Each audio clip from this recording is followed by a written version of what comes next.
Roland Martin Unfiltered. Michigan certifies the election in that state for Joe Biden. Trump loses again. All of those efforts to get Republicans to stop it, it did not work. Also, he loses in the Pennsylvania Supreme Court. That is, the loser.com loses again and again and again. Trump, pack your bags. Your ass is out of the White House. The Georgia Board of Elections, they are trying to sneak through a new rule that could block new registrations ahead of the Senate runoff by saying you need to own a car. Investigative journalist Greg Pallas joins us with the details. Black Voter Matters is headed to Georgia with a new voter initiative. Can't stop, won't stop. We'll talk with co-founder Cliff Albright on the show. Plus, with the latest election news, including all of the efforts of Trump trying to steal it. It ain't gonna work, player. You gone. Plus, a Thanksgiving holiday approaches. Folks are lined up outside testing sites across the country, hoping to get negative results so they can spend the holidays with their families. Coronavirus is rampaging all across the country with the latest information, plus a third drug company releasing a vaccine. How soon will these vaccines be available to the general public? Plus, Donald Trump is threatening to veto a military bill unless they remove a provision to get rid of bases named after Confederate military leaders. He wants the white supremacist names to continue on the basis. Democrats have some guts and call his bluff on the veto. Plus, Joe Biden nominates a black woman to be ambassador to the United States, to the United Nations. The question is, has he named enough sisters so far? Plus, questions are being raised in the shooting of two Florida teens that the newly released video contradicts the police version of what happened. Plus, the author of a new book and looks at how racism erodes the mind, body, and spirit. Plus, in our Crazy Ass White People segment, we introduce you to gentrification Karen, where a brother checks her for going after a black 8-year-old kid. Folks, it is time to bring the funk on Roland Martin Unfiltered. Let's go. He's got it. Whatever the biz, he's on it. Whatever it is, he's got the scoop, the fact, the find. And when it breaks, he's right on time and it's rolling. Best believe he's knowing. Putting it down from sports to news to politics. With entertainment just for kicks, he's rolling. It's on go, y'all. It's Roland Martin, rolling with Roland now. He's funky, he's fresh, he's real, the best, you know he's Roland Martin now.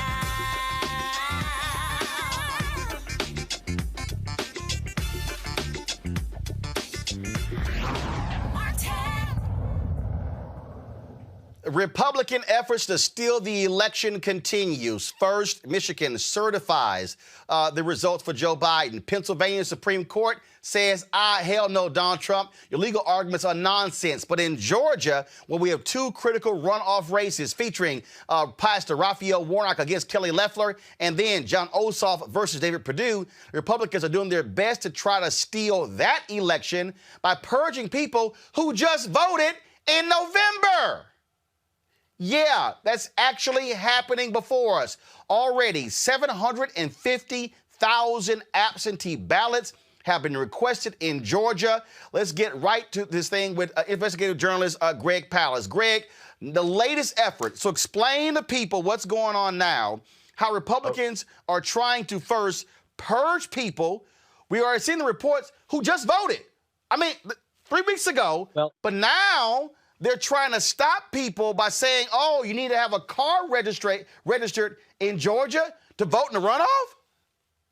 I know, it sounds insane, and I hope the wonderful Cliff Albright, I do work with Black Voters Matter Fund in Georgia. He may not know this yet, but Cliff and Roland, this is the strangest thing. My team down there at midnight on Saturday, gets a notice from the Secretary of State of Georgia, a guy named Brad Raffensperger. His name really is Perger. He took Brian Kemp's place. He's a Republican, frankly, a Republican stooge. And he issued a new ruling, a proposed rule, that would say that you can't register if you don't have a car registered in Georgia and you've proven that you've paid the registration tax on the car. Now, let me be very careful here and how this works. Now, obviously, no state can require you to buy a car to vote. That would be That's the a most poll tax. Poll tax. That would be the most expensive poll tax in world history. What they are saying is rather they will use the fact that any county election supervisor can use the fact that you don't have a car or you haven't paid the Georgia registration tax as proof that you're not a Georgian, that you don't live in Georgia. And they can therefore, listen to this, they will delay adding your registration to the voter records. By the way, December 7th is the last day to register there. They'll delay your registration until you get a hearing. A hearing. Now, usually you have to have 30 days notice on hearings, and therefore, most people who attempt to register who don't have a car may find that they are told that they have to show up at a hearing in 30 days, which will likely be after the January 5 election. Okay, I'm confused here. I'm really confused here. So what happens with a person who doesn't own a car? I mean... They withhold you. They take your registration, but they don't add your name to the list. Is there a single state in America that requires you to register a car to vote? No, and in fact, this is not the first time that the state of Georgia has tried this gambit. I can tell you one voter that got hit by this a couple years ago, my daughter, who was a voter in Savannah. And now understand, it doesn't mean you can't vote. What they might try to do is say that not having a car registered in Georgia means that you don't live here. What the Secretary of State office is claiming is that this is to stop people fraudulently registering in Georgia because of the hot Senate race. This will determine control of the U.S. Senate. So they're afraid. They say they're afraid of people coming into Georgia and simply registering for this runoff. Well, number one, if you are moving to Georgia, you can register for this runoff.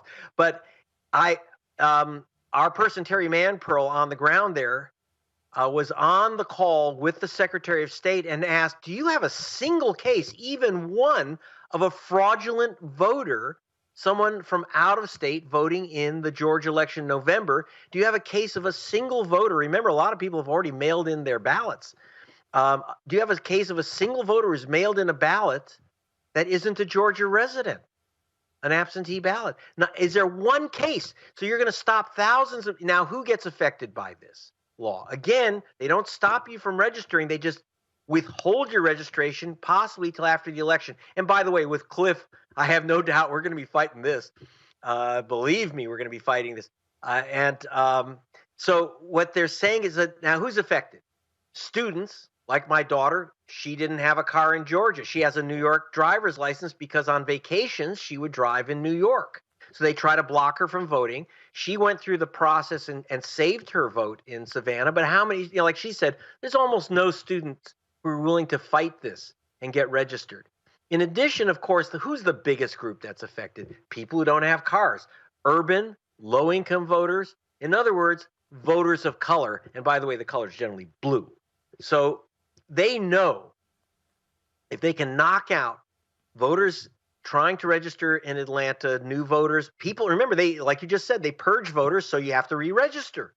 We have a site, Save My Vote, 2020.org, where you can see if you've been purged from the Georgia voter rolls. If you are, there's a button, click and re-register. Again, try to do it immediately. Don't wait till December 7th because Georgia, there is a delay factor in Georgia. Even if you have a car, they still have a delay process in Georgia. So please check your registration right now, no matter what, and re-register. Believe me, and by the way, if you don't have a car registered in Georgia and you live there and you're a student or you're low income, you use a bus, or you're high income and you use a bus, you don't have a car. Right. Don't let that stop you from registering. Please register. Have all the ID and proof of residence that you can to make sure that no one challenges you, because it's also selective. They're making it so that not everyone, in other words, not necessarily white suburban people, are going to be asked, oh, you don't have a car? Right. Because after all, you have families where the car is registered in the husband's name, not the wife's name, or the opposite.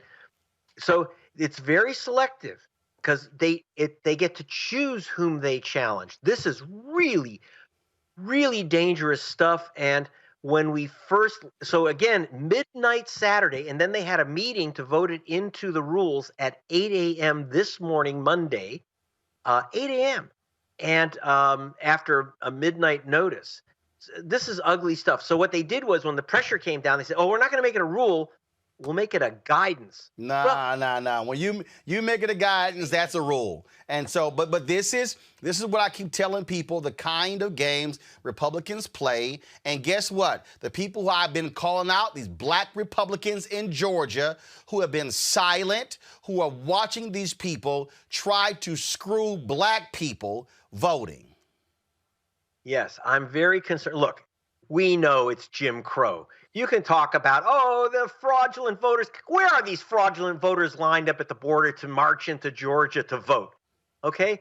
As Cliff can tell you, working there, it's hard to get people to vote once, let alone twice. It's hard, no, people aren't driving in from Wisconsin to vote in Georgia. Yep. It's not happening. They're not sending in fraudulent ballots. They had 5 million ballots. They couldn't show us one fraudulent ballot, not one. But I can tell you that they've disqualified a lot of ballots. And of course, we issued the report, which was issued with Black Voters Matter Fund. Got it. And on 198,000 Georgians removed wrongly from the voter rolls based on a phony purge list. Got it.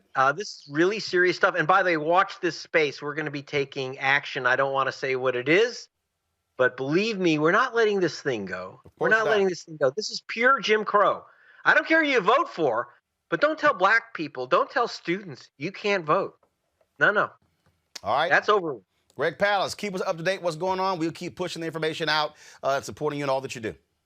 See you at gregpalast.com. Thank you very much, sir.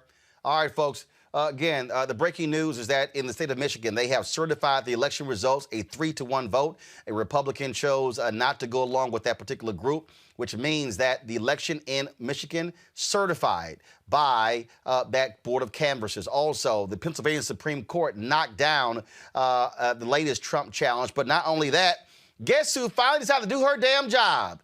Emily Murphy, the head of the GSA. Go to my iPad, please. This was a letter that she has sent to Joe Biden.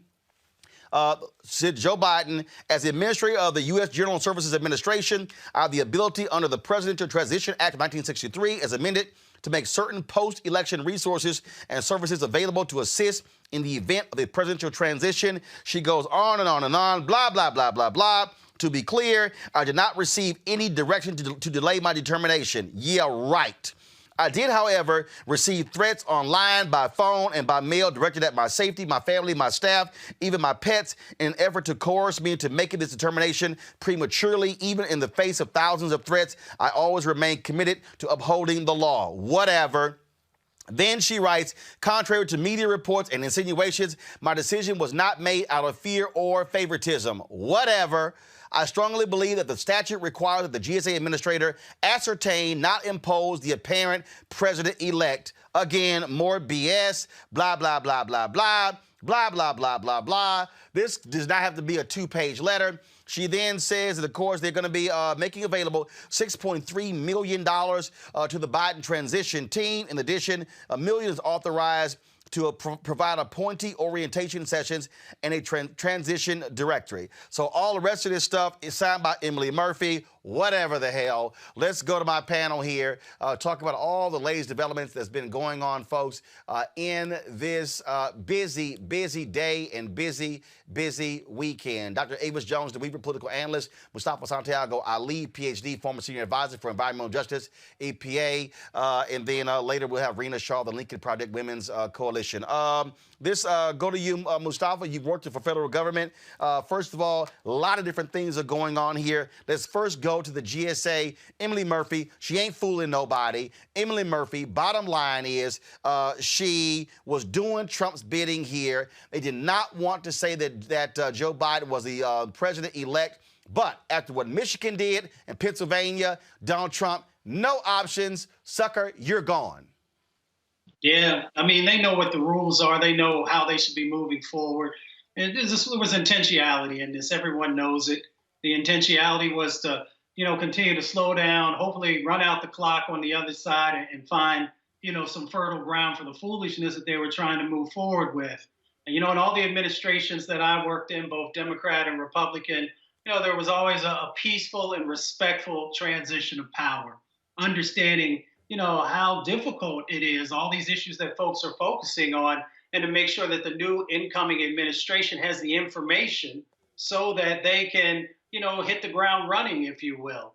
So for the GSA to play these games, we know where the direction was coming from, but they were putting people's lives in danger each day that they weren't allowing, the incoming Biden administration to do their job, to be prepared, to help to get the steps in place. So I'm glad that they finally got here, but it took a lot of pressure to make folks just to do the right thing.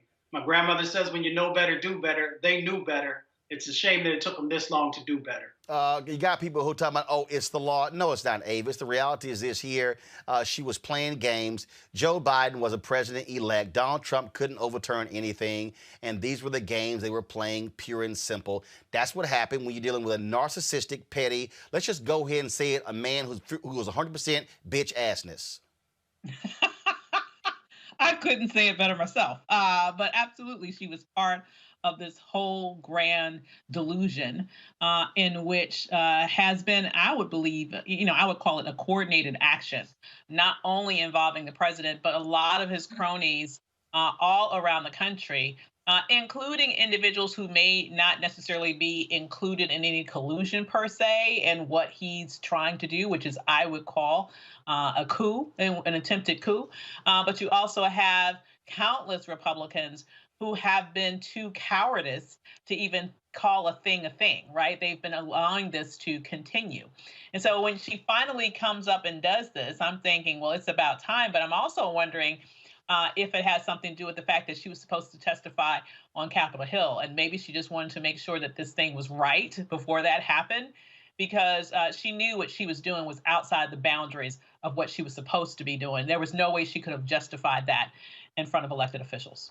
Rena, these folks are pure trash. We're seeing it. We're seeing how Trump simply cannot handle losing, can't do it gracefully, never was going to do it.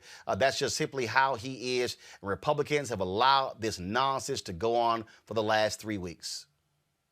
Yeah, I mean, I suppose we shouldn't be surprised because this nonsense has gone on the past 4 years, if you really stretch it, 5.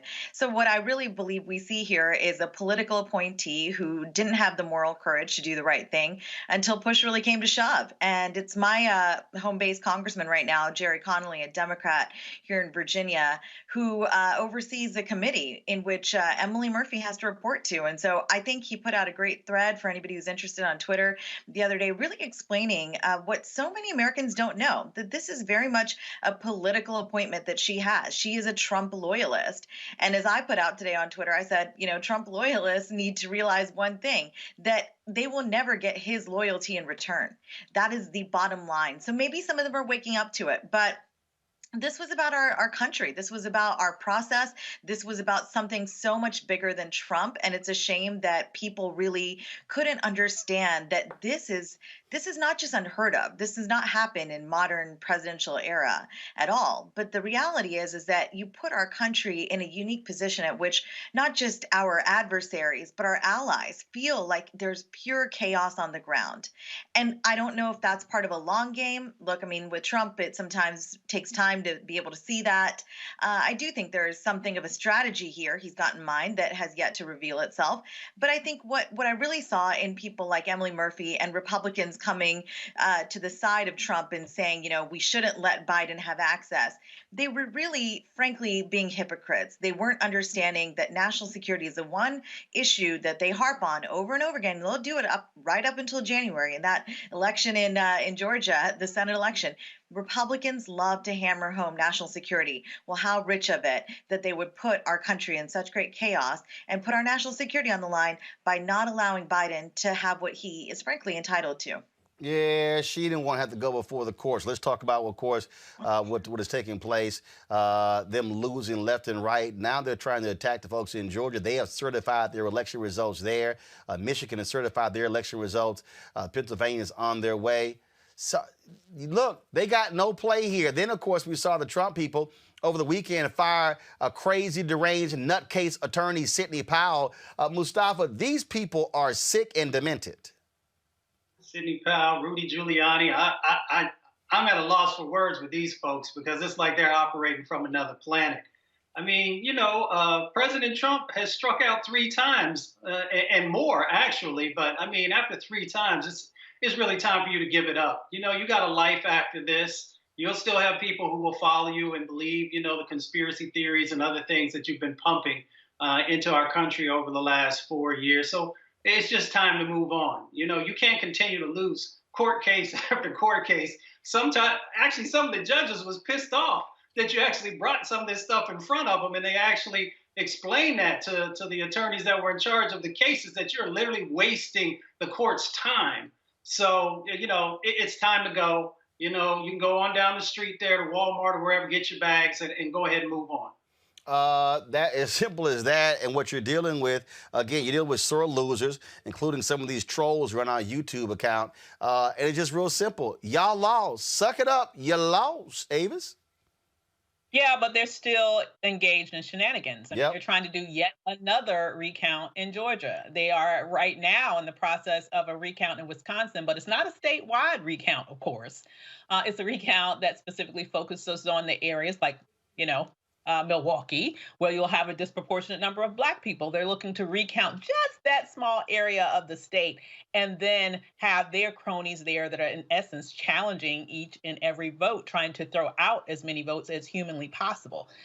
This is really an attempted coup. I just feel like language is very important. We don't need to sort of mask what's going on here. He is trying to take away the vote specifically and disproportionately of Black people all around this country so that he can, quote unquote, win. That is really what he's attempting to do. If he would get anything to go in his favor, that's what would happen. And so I really think that what's going on here shows the importance of being able to strengthen the Voting Rights Act when the Biden-Harris administration gets into office. That needs to be a one top priority. And in order for that to happen, we need the Senate, because we know that a Republican-controlled Senate is not going to let something like that move. And so this is a critically important. I don't think that we've seen our voting rights be attacked so fervently and so boldly since the end of Jim Crow. It is just disgusting to see, and we have to fight back. And again, they lost. And my whole deal is take this ass whooping like a man, Trump.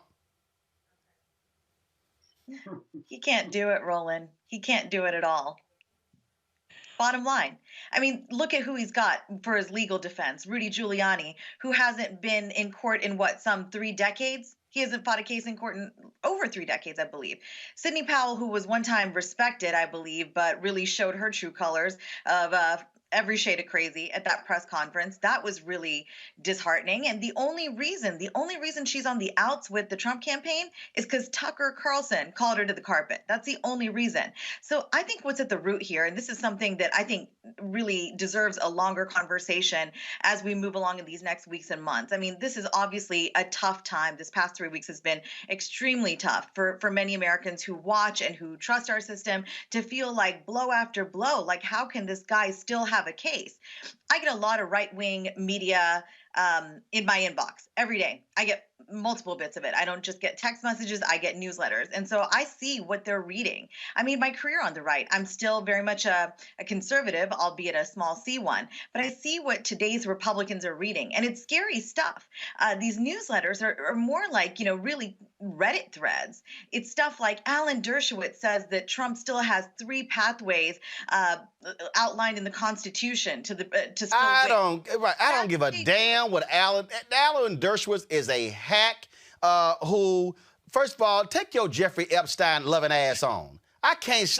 I'm so sick of that punk, and who's a Trump lackey as well. Yeah, but these are the people they push forward. As Sidney Powell, Alan Dershowitz, Rudy. These are people who don't have their sense anymore, and they're still revered. They're still in high regard because they've been given a post by Trump to say, "Hey, take this and run." If that doesn't tell the average person how Looney Tunes the whole defense of it is, the fact that he cannot concede, like just truly what is in poor fashion. This is really what it comes down to, is that history books will not treat him kindly. But I see what's happening already. I see this setup. I see how the right-wing media complex is going to play this. They're going to continue to make money off of the clicks that they'll get from the Trump basis supporters saying that Emily Murphy waited until the day that, Michigan said this, and there's still a case out there in Wisconsin, by the way. It's not statewide. Like Ava said, when you read the details, the average person knows there's nothing here. But what they continue to sell to their base is for profit.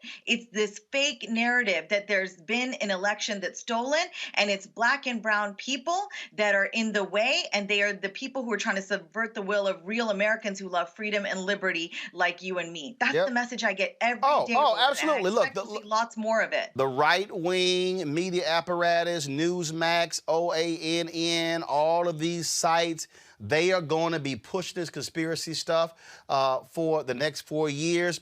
That's why I need y'all folks to understand why this show matters, why you got to support what we do, because let me be clear, we are going to counter their lies every single step of the way. We're going to be a thorn in their side. We're going to give them hell. When they lie, we're going to call it out. That's why every single time one of these black Republicans comes on this show and they start lying, I shut them down. I love it when they say, "Why you always interrupt Republicans?" I didn't interrupt Rena because she wasn't lying.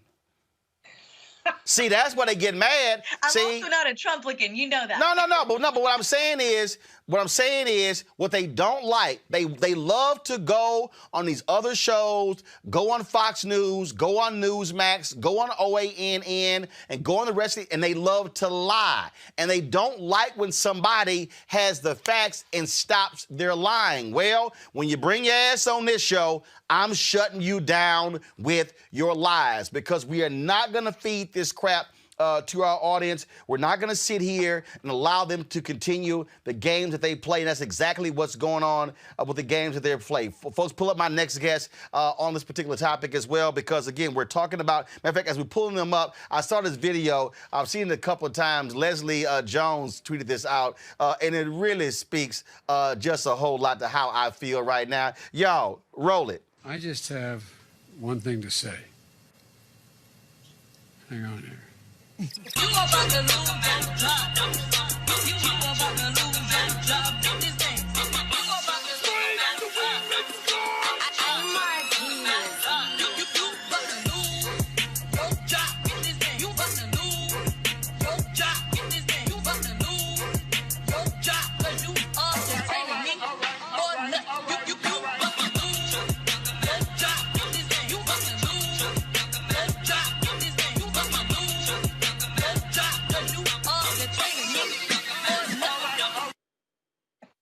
Video. Kristen Clark, Lawrence Committee for Civil Rights Under Law. She joins us right now. Kristen, y'all have been battling in the courts with these crazy Trump people. They have been losing case after case after case. I mean, he's now lost Pennsylvania at least half a dozen times, same with Michigan. And so now this last-ditch effort with the Pennsylvania Supreme Court, even they said, get the hell out of here. Yeah, so 36 cases to date brought by President Trump or his allies, and they've failed in virtually every single one. One or two cases may have resulted in the discounting of a couple hundred ballots, but this game is just about over. Here's what's happened. The GSA is providing transition support to the administration. Here's what's happening. Michigan has, the State Board of Canvassers has now certified the election results.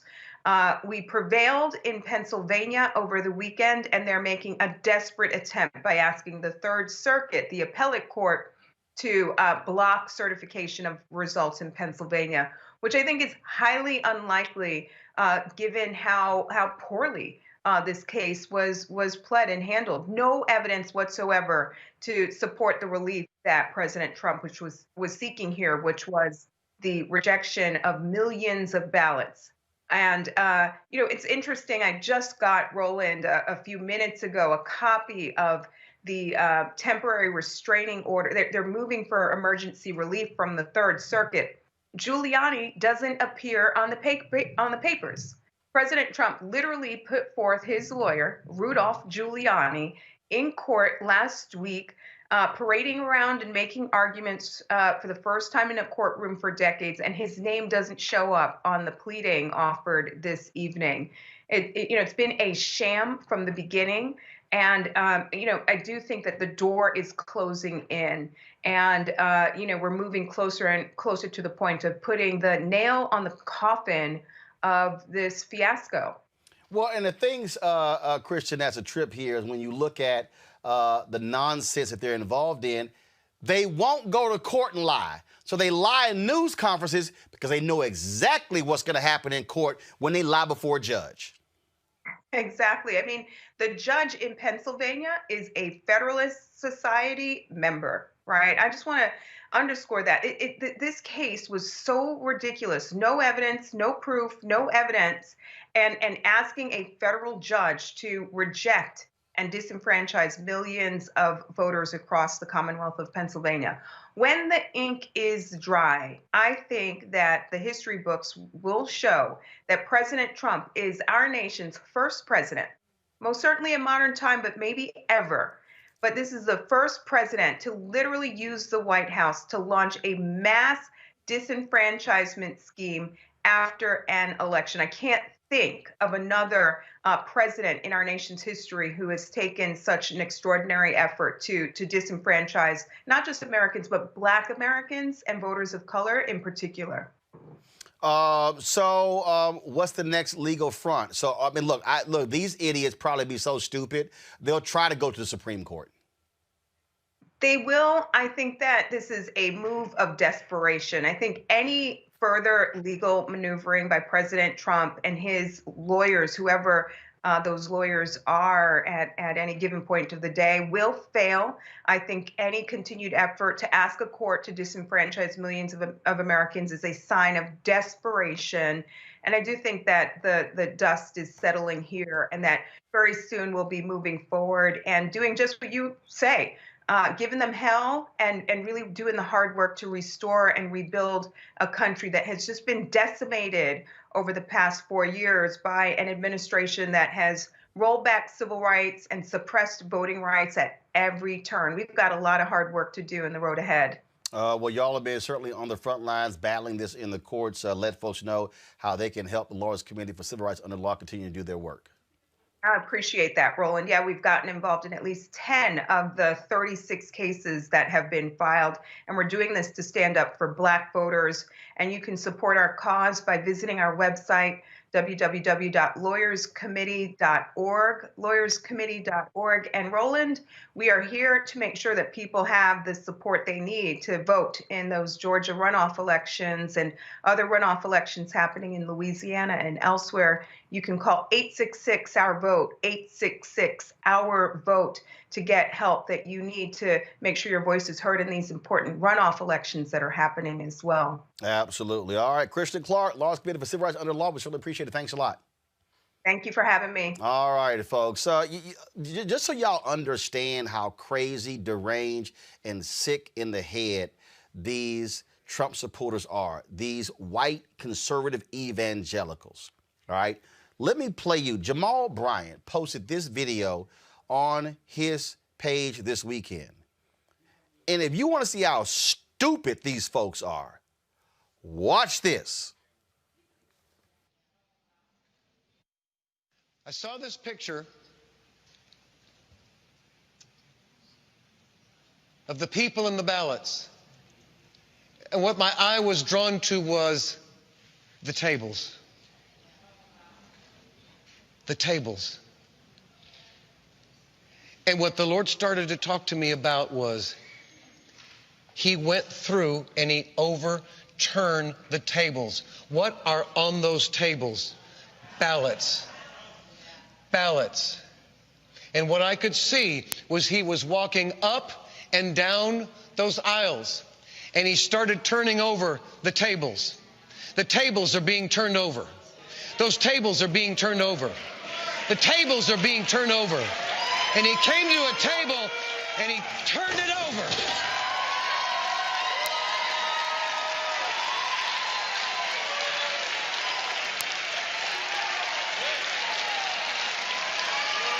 Glory to the Lord.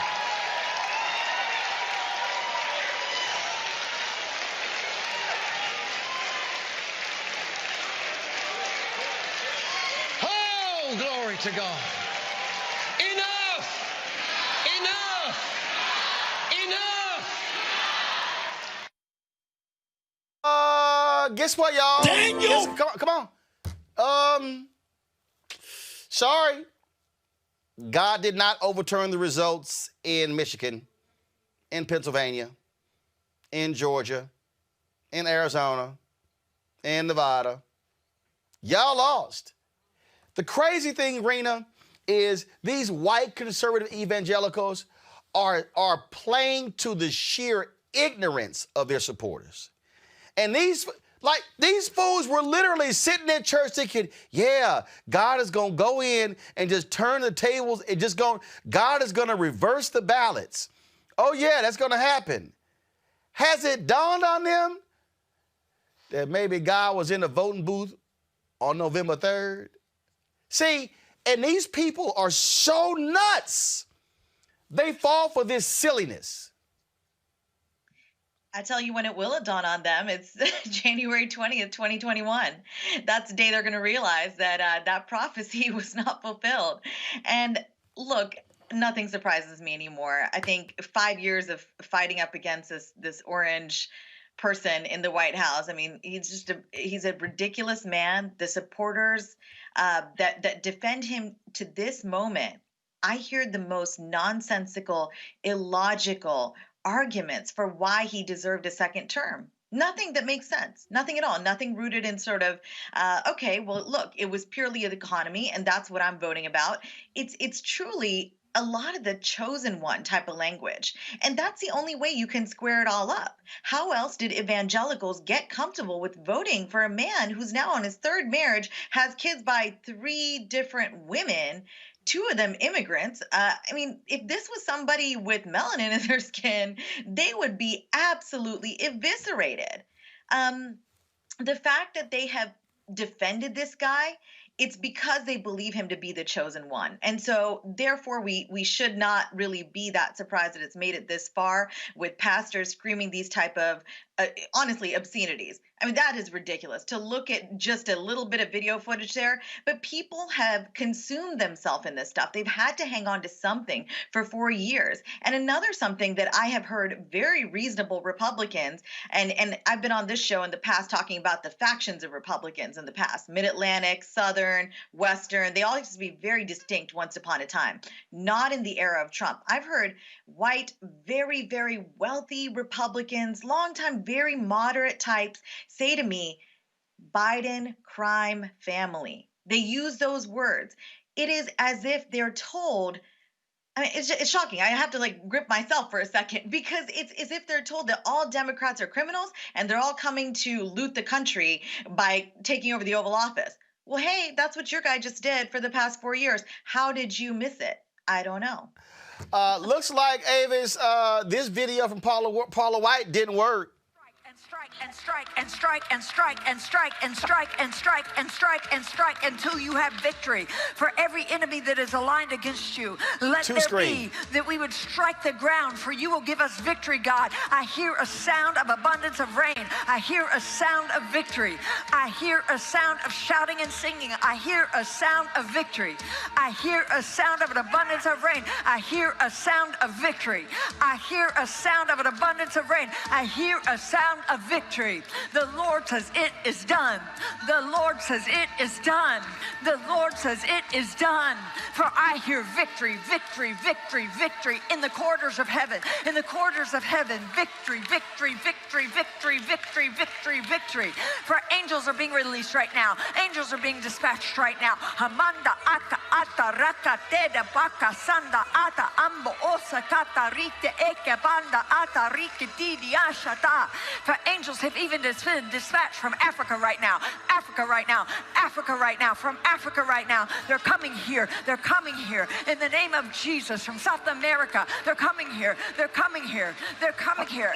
They're coming here. From Africa. From South America. Angelic forces. Angelic reinforcement. Angelic reinforcement. Angelic reinforcement. Fika hata anda ata. Ora bata rata anda eke eke manda rasata. For I hear the sound of victory. I hear the sound of victory.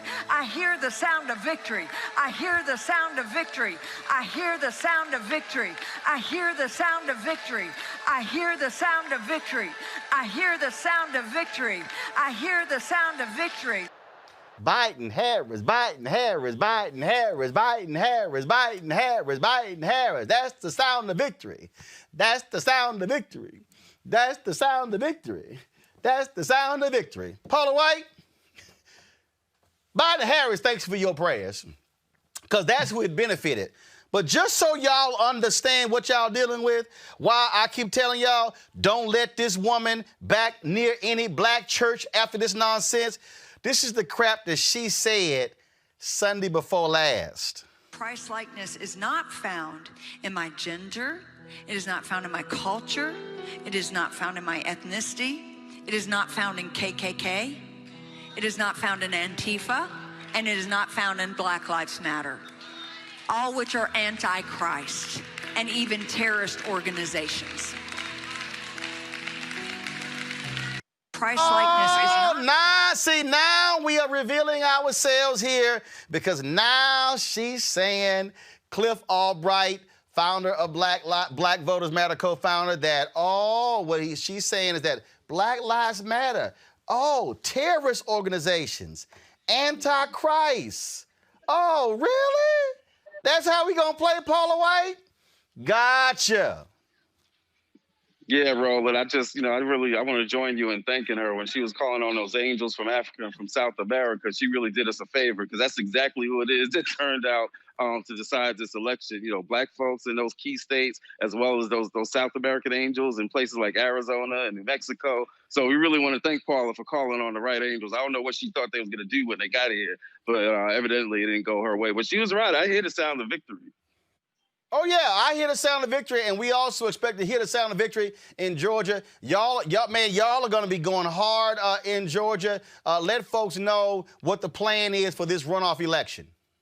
Yeah, man. I mean, the plan is to do more of the same what we did all throughout 2020, all throughout the weeks and months before the general election. You know, it's basically to register folks, to get as many people as possible, to do vote by mail, then to get as many people as possible, do early vote, and for whoever's left, to get them all out on election day to be able to vote safely without having long lines. And we've already gotten started. We're doing a text campaign that's going to send out 10 million text messages for each of those purposes, right? Voter registration, vote by mail, early vote. We're doing programs right now. In fact, right now we're in Valdosta. We just left a food distribution, a holiday food box giveaway that we did in Albany, Georgia. Gave away 425 food boxes.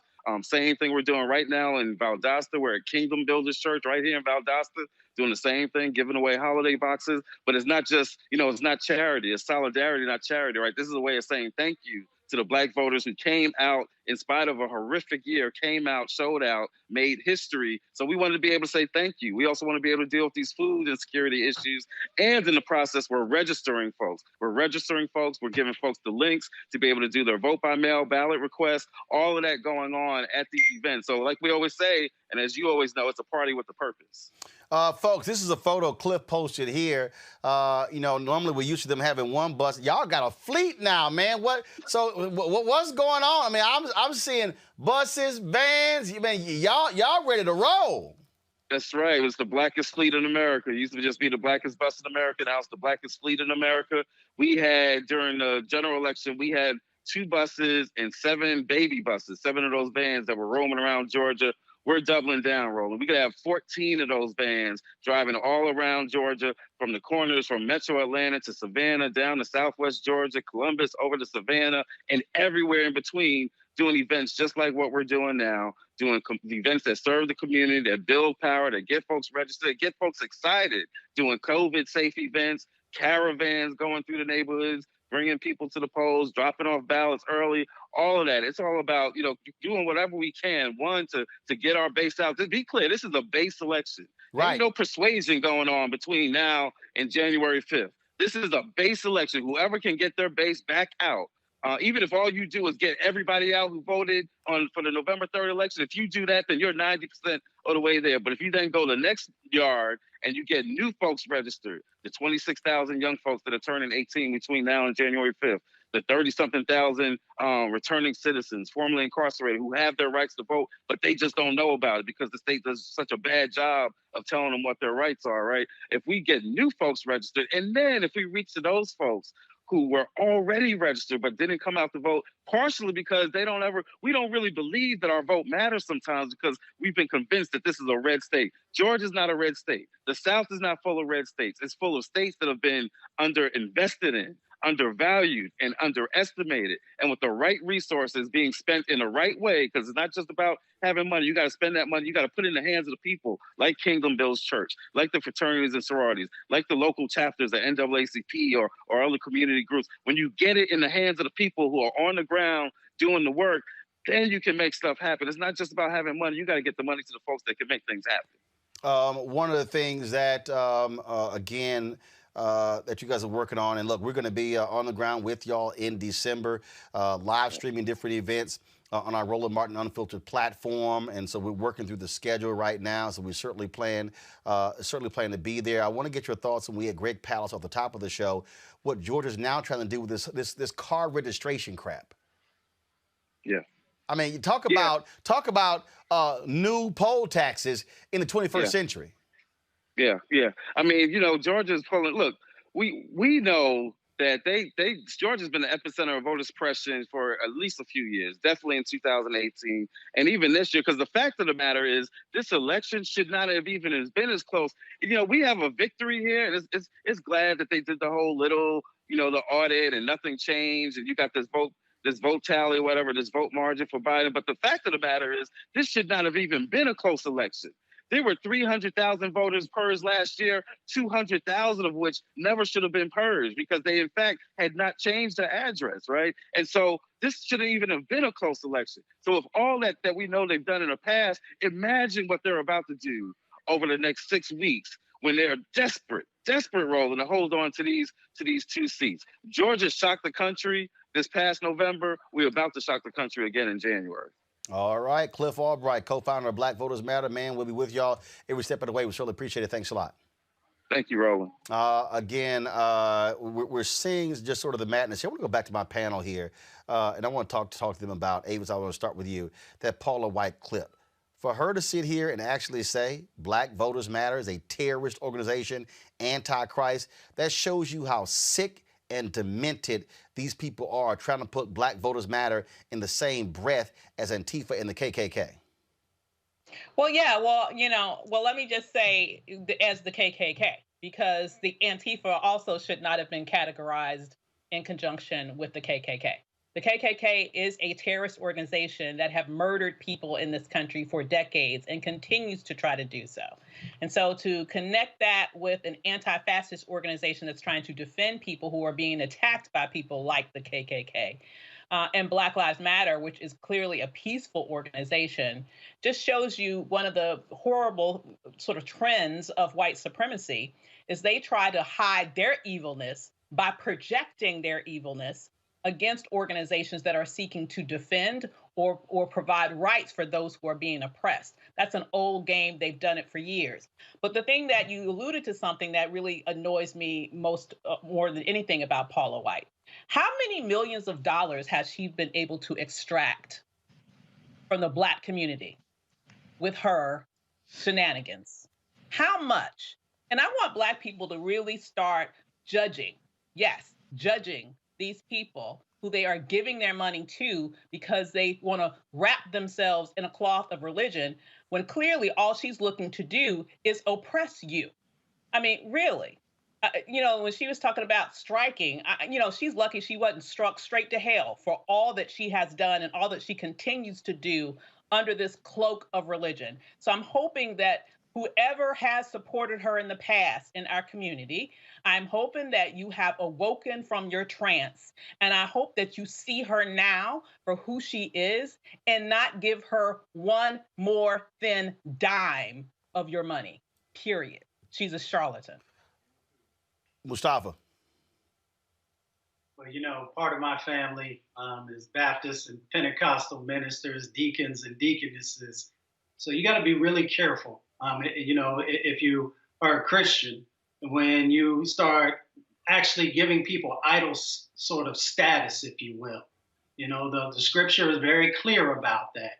And there are a number of folks who have put President Trump, they've lifted him up as an idol, but yet they call themselves followers of Jesus or followers of Christ. So, you may want to actually go back and read the scripture again so you actually understand what you're doing.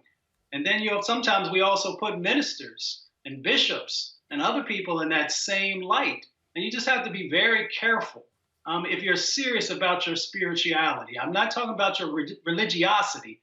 I'm talking about your spirituality. And I'll just leave on this last point.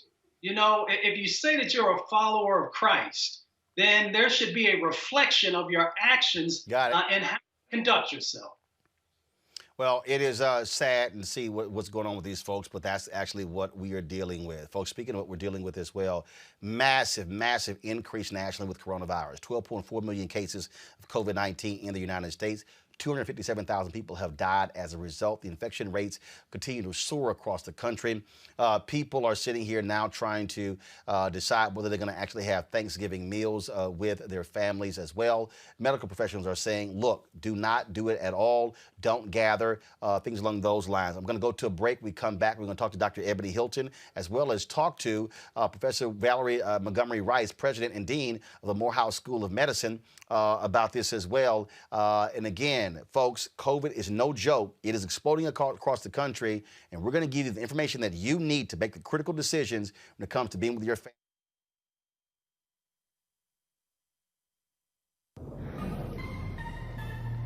So because of friendships like yours, that's what made me figure out that, my vote did matter and that it was important for me to vote and get out there, even if I wasn't doing everything, perfectly, just trying and then learning from the mistakes, whatever mistakes that I made, and trying again and getting better the next time that I went out to vote or to speak about something, political.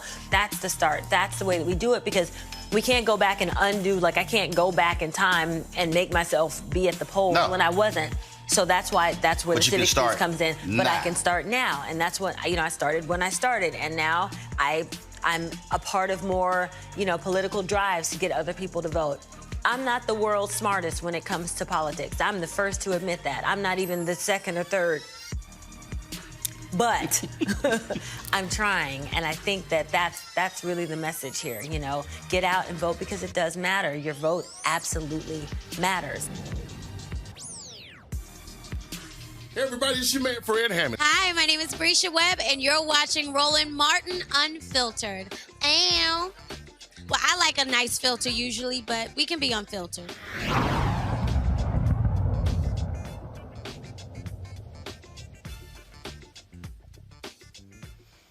Folks, we'll continue to see the impact in this country when it comes to coronavirus. It is deadly, it is serious, and folks who are playing games with this need to understand that you and your family can lose their lives. Joining us right now, Dr. Valerie Montgomery Rice, President and Dean of the Morehouse School of Medicine. Also, Dr. Ebony Hilton, Associate Professor of Anesthesiology and Critical Care Medicine at the University of Virginia. I'll start with you, Dr. Rice. First and foremost, Dr. Fauci and others said this was going to happen. Once we got to the winter, if people did not buckle down, if folks did not pay attention, we were going to see this explosion. We're actually seeing it. What is it going to take for people, especially in these red states, to realize this is real? They're now projecting by the spring, we're going to hit 400 to 500,000 deaths. So I think what it's going to take, first of all, is for people just to remember the 3 W's, right? Wear your mask, wash your hands, and watch your distance. That's the first thing we can do. And then I think we have to continue pushing the education of what happens to people when they contract this virus so they can see how serious it is. You know, when you look at the data, I don't know anybody who doesn't know someone who's first contacted the virus. And then we know that they have worse outcomes if they're Black or brown. The second thing that needs to happen is that we got to get more testing. We got to make testing more readily available. And then when people are positive, we got to give them the opportunity to isolate, do contact tracing, and then quarantine those persons. That's what we got to do. We got to get that message out there, and we got to get the resources out to people. One of the things is just dealing with the sheer stupidity of Dr. Ebony Hilton. For instance, here's in Virginia, this crazy right-wing Black pastor, E.W. Jackson. This is what he said in March. See, folks, I'll tell you something. I'm going to boldly say this. I will not get the coronavirus. I will not get it. Who do you think you are? How can you say that? Because I've asked God to protect me from it. And I've confessed Psalm 91 over my life and over the life of my congregation and over the life of our families. And we're not getting it. In the name of Jesus. Ebony, that was on March 27th when the folks at Right Wing Watch posted that particular video. This was November 16th. Well, it's good to see all of you here today. And it's Amen. good to be with you today. It's good to see all of you on Facebook Live.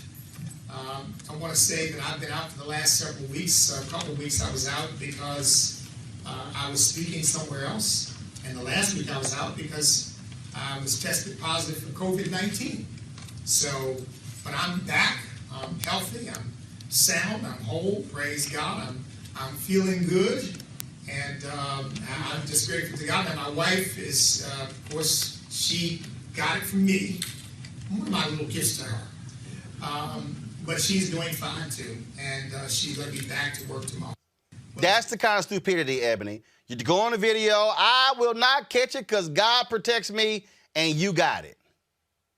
Yes, and unfortunately, it's one of those things that so many people are continuing to deny that this thing is real. But what we know is that over 100,000 people are being tested positive today, and by Inauguration Day, we're expecting it to be 400,000 people diagnosed with COVID-19 every single day. This thing has to be taken seriously because it's costing literally hundreds of thousands of lives at this point. This is, and where we are, Dr. Rice, we're sitting here, we're hearing the companies down talk about vaccine, where that comes. But before you even get to that, we still have to deal with the folks who don't want to listen. But here's the other thing. I saw, and maybe you could help us out here. Folks have been posting these stories saying studies are being done saying masks don't work.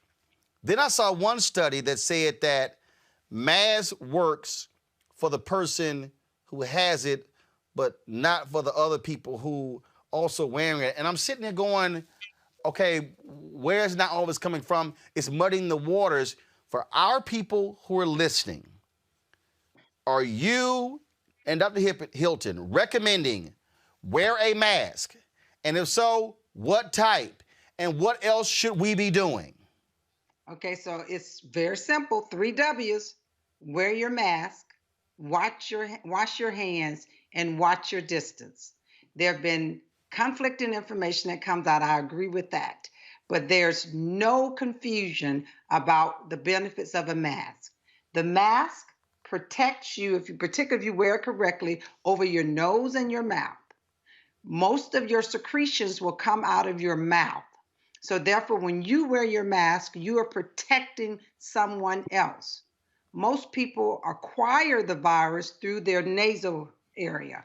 And so when you wear the mask, that decreases the opportunity for their secretions to get through your nasal passage. So there is a dual benefit You protecting others and you protecting yourself from wearing the mask. There was a study that just came out that looked at, and this was out of Denmark. It was in Denmark where they had half of a group of people wear the mask and a group of people not wear the mask.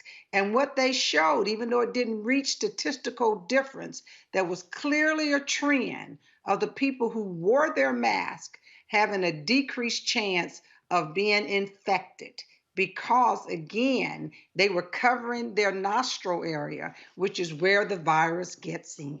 Wear your mask, no discussion. Ebony, when I traveled for the first time in October, you got a whole bunch of text messages from me because you've also been trying to get people to understand that it's not just covering your nose and your mouth as well, protecting your eyes and your ears. Right, because it's all connected. And the way that I kind of help people to understand that is when you're crying, you'll notice that your nose gets running, right? Because literally your tear ducts empties into the same cavity as your nose and into the back of your mouth. And so with this idea of a mask, I also want people to understand that when you're seeing people talk, when those little droplets that come out, there's many, many viruses that can stay in that bubble, for lack of a better word, of spit that comes out. And so when you're wearing a mask, instead of someone being able to, and this is going to get really nasty, but I'm just going to say it so people can understand the analogy. If someone were to hawk a spit towards your face, imagine how much virus is contained within that mucus, right? If you have a mask on that can block the large portion of that from going directly into your mouth, you're decreasing the viral load that you're taking in. And hopefully you won't be able to overwhelm your system. So I know oftentimes people say, well, the masks, they don't filter out viruses, right? No, if it's aerosolized, if it's that fine mist, no, it cannot filter out that. But what we're trying to prevent is that large dose of virus being able to enter into your mouth, enter into your nose, enter into your eyes that can overwhelm your system. And I hope that makes some sort of sense. Dr. Rice, when we also look at again, these rates. And there are people right now, look, they miss their families. Look, when I went home in October, that was the first time I had seen my parents since the previous year, since Thanksgiving. But people are saying right now, look, if you want to see your people next Thanksgiving, avoid them this Thanksgiving. That's right. That's right. That's right. We really are asking people to be careful and to avoid large gatherings. We love our Thanksgiving. I mean, it's my favorite holiday. My sisters and I, we usually all get together and we're cooking the night before. We're playing bid whist and spades, and our kids are here. But this year we have to do something differently. We need to gather with our insular family, our small group. And for some people who are going to travel, I've said tips like this. If you are going to travel, make sure, of course, you have to wear a mask. Eat before you get on the plane so you decrease the chances of taking off your mask. And consider testing. If you cannot get a test and you're coming home like our kids are coming home from school, then I would say to those young people, you need to quarantine for a period of no less than 5 days.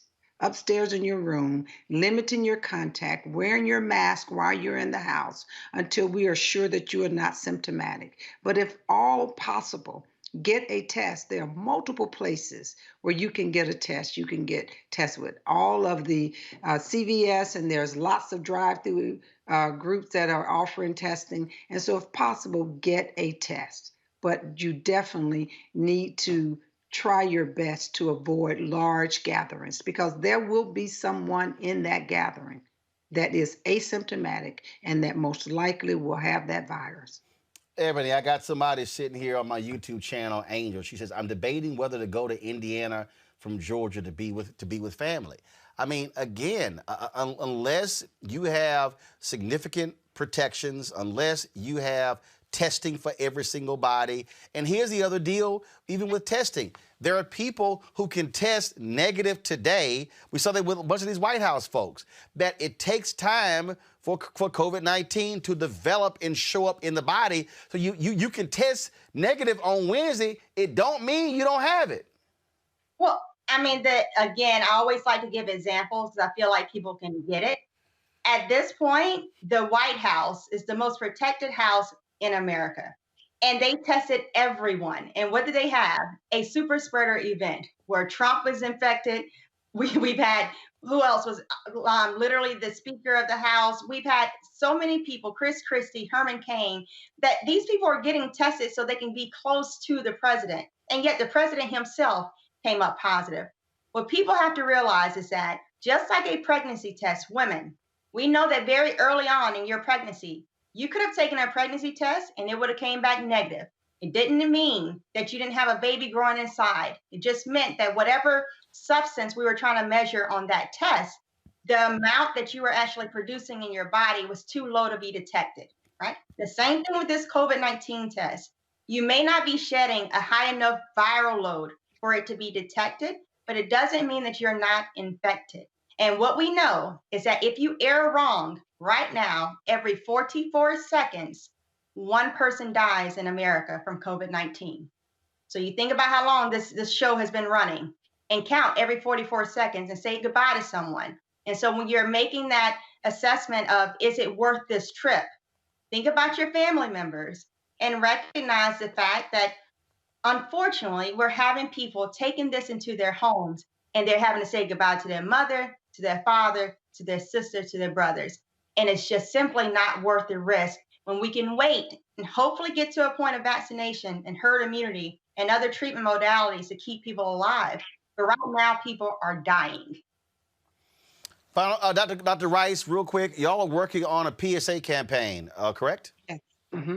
Yes, mask up, and it should hit out sometime this weekend or I think on Wednesday. But the whole point of it is just to encourage people with the 3 W's: wear your mask, watch your distance, wash your hands, and then just encouraging people to stay the distance. We're running a marathon right now. We really are. And we are going to see the finish line. We have 3 vaccines that have been completed with their phase 3 portion of the study, and 2 of them are over 90% effective. 1 of them is over 70% effective. And so there is a finish line that I can see. Now, it's going to take a lot of logistics and a lot of commitment for us to get people to take this vaccine and to get enough people taking it where we see the efficacy of it, see how effective it is, okay? It's one thing for you to build up immunity. It's another thing for the vaccine to be effective. Enough people have to actually get vaccinated. So we still have a long way to go to get to that finish line, but I can see it. And we just need people to hang in there, continue doing the work that they've been doing, washing their hands, wearing their mask, and watching their distance. And then we're asking the government to ensure that we have enough testing available such that when people are positive, they can isolate, and then we can do contact tracing, and we can quarantine people, and also that people don't lose their livelihood while they are quarantining or isolating to get through this period of being active with the virus. So let me reiterate for everybody who's watching me, those of you who've been asking questions, everybody, the only way for you to be sure is if you're going somewhere, you quarantine for a specified number of days, get tested. If after that quarantine period you are not positive, but that has to happen with every single family member. It can't be one person out of 12 who does that. And when I was talking to somebody and they were like, well, hey, but you can still go home. I said, guys, the moment I leave my house, so let's say I quarantine at my house here in the DMV. The moment I leave my house and go to the airport and get on the plane and then fly home to Dallas or Houston and then go through that airport, go through the rental car, I'm not going to quarantine on that end. I mean, it's one of those things of, to give examples, right? When we're talking about your risk of infection, when you're on a plane, you have to remember that people are coming from all different areas of the country to coalesce in Chicago or Atlanta, where we have these major hubs of these airports. they're bringing whatever risk of virus with them onto this plane. Now, when you're talking about risk, what does that mean? So there's actually, you can type in COVID tracker risk or your estimated risk of exposure, and they can have different calculations for different counties. And to give you an example, like for instance, in Cass County, Illinois, if you have a group gathering of more than 50 people, you're 99% likely to meet at least one person who has COVID-19. If you gather 15 people in this little space, you're 75% likely to find one person who is going to be COVID-19 positive. So that 15 people, that's basically a family unit. So again, if you're bringing people from all over this country, we just have to realize that risk is relative to wherever they're coming from. And if they're in these hotspot areas, like in North Dakota, where we literally have, I think it's 19 counties, that if you had 15 people gathered, you're at least 75% likely to find one person with COVID-19. If they're coming from those areas, they're bringing that risk with them. So you have to take precautions. And the last point here, Dr. Rice, I remember the news conference where Trump and all these people were up there and they were talking about we're going to see this mass testing taking place in parking lots of Walgreens and CVS's and Walmarts, all the sort of stuff along those lines. And the reality is we still haven't seen it because we have not created a mass testing deal. I'm trying to pull a video up right now. I mean, we're seeing these massive cars. These massive cars lining up in D.C. and New York. And in fact, I saw this video here. This was literally video at the Shanghai airport where they announced they're going to be doing this COVID testing, and they're just trying to push some of these people back. This is what happens when you do not have again, an orderly process, and that's what we're seeing all across the country. Massive lines at the Dodger Stadium and these other stadiums. It's crazy. You know, one of the things that we have definitely been pushing, we have a COVID-19 collaborative that's been put together by the BlackDoctors.org, the National Medical Association, the 4 Historically Black Medical Schools, and the National Urban League. And you may have seen our love letter to Black America that we released today. And that was really saying to Black America that we see you, we hear you, we love you, we're here, we are concerned about the risk associated with the vaccine, and we are in the room helping to make the decisions about the priority of the vaccine distribution and the trials. But we also are talking about resource-aligned testing strategies. And that's one of the things that we have not seen. And so what I'm hoping is with this new administration, with the Biden-Harris administration, that they are going to, first of all, the Defense Production Act, we are going to produce all of the PPE that our healthcare professionals and frontline workers and essential workers, what they need. Hopefully they're going to do that. And then the second thing is, and these need to be done concurrently, all of the resources needed for resource-aligned testing strategies, such that a region will have a major site where all of the diagnostic tests can be run, but the specimen can be collected at multiple different places and in the comfort of your own home. At Morehouse School of Medicine, we have been doing self-administered testing now with all of our employees on an average of 7 to 10 days. Everybody does their own test. They do it in their car when they do their symptom checker, and they drop it off in a container as they're getting ready to come into the office with their face mask. Having done their symptom tracker, and then, keeping their social distance. And we get the results back within 30 hours, okay? And so it is possible to do, but it does require a strategy. And that's what we haven't seen, and that's what we're looking forward to seeing with this new administration. Then, well, we certainly appreciate it. Dr. Rice, Dr. Hilton, thank you so very much for your information. And again, we just want our people to be safe. More of us have died per capita, 1 in 1,000 than anybody else. Folks, don't take the chances. I get it. You want to see family. You want to hug them. You want to kiss them. But the reality is, be safe for Thanksgiving and Christmas. Let us get beyond this pandemic. I come from a huge family. My mom turned 73 on November 30th. And again, would love to see them, but they're staying put. They're not even going to Houston to see my brother and sisters. They've done it several times in the last several months, but everybody is staying put so we can all be safe and be protected. We surely appreciate both of you. Thank you so very much. Thank you. All right. Got to go to a commercial break, folks. We come back. Joe Biden is making announcements regarding his cabinet and his top officials. But does he have enough sisters already named? We're going to tell you about that and discuss that next right here on Roland Martin Unfiltered. Trump can show up and say anything, and they can just go, oh, yeah. And the African-American community was great to us. They didn't vote. You know, he just called you stupid. Did you hear that? But he's for us. Really? And they were just regurgitating the things that they had heard on a radio or in the barbershop or something that somebody had told them. They hadn't thought about it. Democracy is in danger because people don't know how to think. I'm done with trying to convince people to try to vote for their, for their life. You have to run for your life. I'm gonna go try to get people who are open to it and lead them. I'm done with hope. Fuck hope. Bye.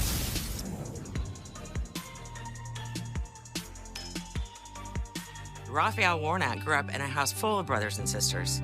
His parents taught him the value of hard work, like me. Like me, he was first in his family to graduate from college and went on to earn a PhD. He thinks insurance companies should not be allowed to discriminate against people with pre-existing conditions, like me.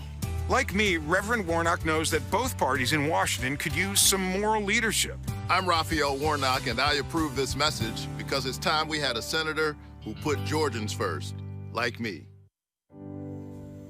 I'm John Ossoff, and the path to recovery is clear.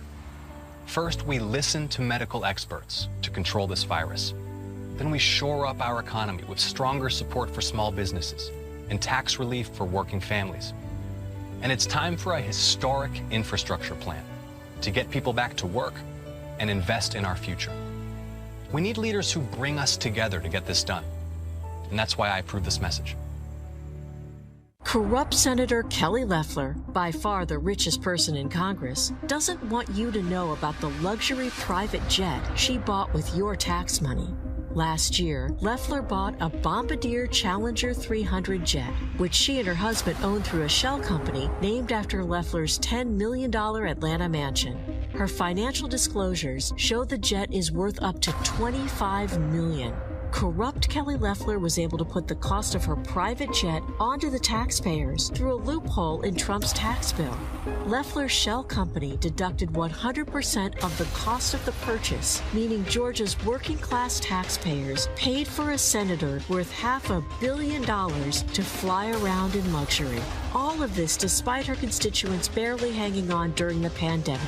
Kelly Loeffler is all about Kelly Loeffler, not Georgia. Vote her out on January 5th. When the going got tough in business, David Perdue outsourced American jobs overseas. In a deposition, Perdue testified he spent most of his career outsourcing. You made a career out of outsourcing. How do you defend that? Well, defend it. I'm proud of it. When the going got tough in the Senate, Perdue hid in the airport bathroom and even stole someone's cell phone who asked him a tough question. I stole my property. When the going got tough with COVID, Perdue hid critical information while selling his own stocks. Records show that Senator David Perdue bought and sold stock shortly after a private Senate briefing on the virus. It's not just that you're a crook, Senator. You're attacking the health of the people that you represent. Now Perdue won't even face his constituents, backing out of debate after debate. Enough incompetence, deceit, corruption, division. Change has come to Georgia. Change is coming to America. Georgia needs a real senator, not a chicken Perdue. Midas Touch is responsible for the content of this advertisement. Kelly Loeffler did not grow up in Georgia. She did not attend high school or college in Georgia. Nope. Kelly Loeffler moved to Georgia to marry her wealthy husband, who bought the New York Stock Exchange. And Kelly Loeffler used that wealth to buy her Senate seat, a seat she was never elected to. Kelly Loeffler was sent to Washington to help millionaires and billionaires get richer. like she did. And she has watched without care or concern as Georgia has gotten sicker and poorer. It's time to tell Kelly Loeffler, Georgia is not for sale. Midas Touch is responsible for the content of this advertising. One senator in particular irks me. A Senator Kelly Loeffler, not elected, but appointed just a couple months ago. Records show Loeffler and her husband, whose company owns the U.S. Stock Exchange, sold stock valued between $1.3 and $3.1 million. Kelly Loeffler bought and sold stock shortly after a classified briefing on the virus. They knew the market was going to tank, and they sold based on that inside information. Some of the holdings she shed were in energy, automotive, retail, and airlines. Look, Marie, it's not just what she sold, but it's actually what she bought. They bought things like Amazon, Citrix Systems, company that obviously was going to do well during a shutdown. While still reassuring citizens that the U.S. was prepared. We have Americans across the country who have seen their 401ks plummet. Were you trading on inside information about what was coming? Folks, this woman is knee-deep in the swamp, and she just got there. Well, Kelly Loeffler and David Perdue, first of all, Kelly Loeffler is really trying to attack Pastor Raphael Warnock when it comes to his sermons, but that's not going to work. You got to deal with all your money problems, and so that's why we sort of ran all of those ads by Midas Touch and others to show you exactly how crazy it's getting there in Georgia. Folks, one of the things that we do want to talk about now deals with Biden and what their plans are, and that has to do with various nominations. He has nominated longtime diplomat Linda Thomas Greenfield as U.S. Ambassador to the United Nations. During the Obama administration, Thomas Greenfield served as the Assistant Secretary of State for African Affairs, and from 2008 to 2012, she served as the U.S. Ambassador to Liberia. Thomas Greenfield was born in Baker, Louisiana in the early 1950s, where she attended segregated schools. She said growing up, the KKK would visit her town and burn a cross in someone's yard every weekend. She's also encountered racism during her years attending Louisiana State University, where David Duke, the former Grand Wizard of the KKK, was also a student there at the time. Now, shortly after the announcement was made, Thomas Greenfield tweeted, "My mother taught me to lead with the power of kindness and compassion to make the world a better place. I've carried that lesson with me throughout my career in foreign service, and if confirmed, will do the same as ambassador to the United Nations." Thomas Greenfield is just one of several black women who have either been nominated or appointed to positions within the Biden administration. Now, one of those also will be working in legislative affairs. We're going to show her, get her name and photo in just a second. But the question is, are black women expecting more? Melanie Campbell, she's Executive Director and Chief Executive Officer of the National Coalition on Black Civic Participation, also with the Black Women's Roundtable. Melanie, I've been hearing grumblings from sisters who are not happy so far with this initial rollout from the Biden campaign. Now, cabinet positions are totally separate from staff positions. And when you look at, he made the announcement, Cedric Richmond, Congressman Cedric Richmond, Office of Public Engagement. He's named some of his deputy chiefs of staff, his chief of staff, also the folks who are going to be over the legislative affairs, the political office. One sister who's a deputy, but folks are saying, we better see a lot more sisters in this White House. Just your thoughts. We do have that expectation. I would say that I think Cedric Richmond, Congressman Richmond, is definitely someone who has a lived experience.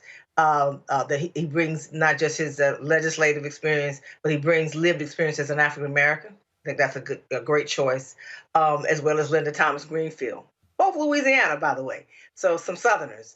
So I think that's a really good thing. But every woman that Black woman I've spoken with, including myself, we do have expectations. We are working to the Black Women's Roundtable to submit recommendations. I know that you have Power Rising and Joint Center for Political Economic Studies, Win with Black Women, and other organizations that are making recommendations to the administration. And so we will continue to do that. And as we know, they made those announcements for these national security positions. There are 15 statutory positions. We do know for sure that we have one vice president in Senator Kamala Harris, who is a part of as well as the cabinet. But yes, we have expectations to see more. One of the folks we're also talking about, go to my iPad, please, Shawanza Goff. She was named Deputy Director of the White House Office of Legislative Affairs. She, of course, served as the floor director for the House under Majority Leader Steny Hoyer. She was the first black woman to hold that position. She determined which bills came to the House floor, also set the legislative schedule, and helped craft the overall House Democratic agenda. She is from Virginia, is a graduate of the University of Tennessee and American University. And again, that's one of those positions as well that folks are looking at. But again, look, when you start talking about deputies, folks are like, okay, we get that. But again, what I'm hearing from sisters is that, hey, we want to see people who are running departments. And so we're going to be waiting to hear. Right. I think, really looking for cabinet positions. We know, at least understanding, following it, I'm not in the room. I'm not in the transition team room, Biden-Harris transition team, but just our understanding of the Congresswoman Marsha Fudge is a name that's been floating around to be the Secretary of Agriculture. I participated in a letter that we did submit to the Biden-Harris with a recommendation from 24 primarily Black women-led organizations collectively, but also individually organizations are submitting those names. So the key is to we know what Black women did, we know the role we played, and so we are stepping boldly into asking for what we want. Not make Vice President-elect do anything, but I think he recognizes that the Black community, Black women and Black men, helped get him in there, but he knows that Black women gave 90% of our vote, and we were clear about we want to see ourselves in this administration. We have the VP elect for sure, and also there are several other positions that I believe that we should see more. And many Black women that I know that I work with through the Black Women's Roundtable and other organizations have those expectations. So the process has started. It's not over, and we're going to continue to engage. As I stated before, many of our organizations are putting in recommendations, and so we have high expectations to see more. And the thing here is because this is what we are going to be looking for here, Melanie. We're looking to see African Americans all throughout the administration, and so what people have to understand is that you have what I call really three levels. You have cabinet positions. And yes, what you saw, national security apparatus, we get that, Secretary of State, United Nations, those positions. Then you get your cabinet position, but then you get to your staff positions that are actually within the White House. So John Kerry was named, the czar when it comes to climate. When you talk about who heads the personnel office, who heads the Office of Management and Budget, there's an African-American male who's rumored to get that, who head White House Council of Economic Advisors. But below that, though, is what we also begin to look at is, when you talk about the cabinets, who's the number two? Who's the chief of staff? Those positions as well, because that's what the reality is, what people don't understand about how federal government works. The actual power in cabinet positions is really the number two. Because the number two actually really runs the agency. And so we're looking at, what we're looking for is not just a couple of high-profile big positions, but the big positions, the next level, and then that level below and level below. Right. And Roland, there's 4,000 plus positions that need to be filled. This current administration did not bode well for a functioning federal government. There are so many positions they didn't fill, or they put in people temporarily. There is a rebuilding. So when President-elect Biden and Vice President-elect Harris say, build back better, right? There's a whole lot of building back that has to be done. And for someone who, I didn't work in federal government, but I was appointee for, a local mayor, Mayor Jackson, and understand there are so many positions that have to be filled. And if we're talking about for the long term, then those are succession planning opportunities so that folks are in position because they would get the experience. So what I recommend for folks to do, go on that Biden-Harris transition team website, find out what's going on with it, connect with folks and get your see if there's a position that you may be qualified for. There are so many regional offices that are based all across the country. Not all the jobs are in Washington, D.C. They're right there in your local community. The federal government is in your local community. Your Social Security office is in your local community. And so there are a lot of positions. Of course, a lot of those are not necessarily appointee positions, but there are so many jobs. And even those what you call permanent jobs that are in the government were not filled. So there's a lot of opportunity, I believe, in the federal government, and folks should look at that as a public service opportunity and employment opportunity. All right, then, Melody Campbell, we certainly appreciate it. Thanks a lot. Thank you. Avis Jones-DeWeaver, I want to start with you. Also, people don't realize when we talk about these positions, we're also thinking about what happens when they leave the White House. Because what happens is these are the people who get hired in corporate America. These are people who get hired on K Street, who then are able to hire other people. And so when you're a senior level person in the White House, there are senior level positions that are available to you once you leave. If black folks are only in the lower level or the junior positions, then you don't get the senior level positions. And now we're talking about larger jobs, stock options. I mean, all these other different things that go along with being a major executive in the administration. Absolutely. So, what happens with where you are in the White House, you're exactly right, not only impacts what you can do to make sure that the focus is encompassing the concerns of our community, which is very important. But as you mentioned, there are sort of reverberating effects that happens in terms of the power that you have access to once that particular administration is over. And so when we don't find Black people in leadership in administrations, then it has these reverberating effects such that after that administration is over, the spoils and others don't include us, and therefore can't trickle down to more of us. It is a sad thing. I feel like Issa Rae. I'm rooting for everybody Black, okay? We need to have more Black people that are appointed specifically at cabinet level positions, number one, and also throughout this administration in senior level positions so that we can make sure that we are seen on issues that impact our community, which quite frankly is every issue, and our specific slant is considered, but also such that those people have futures coming out of that administration, because even the best case scenario, they'll just be there 8 years, right?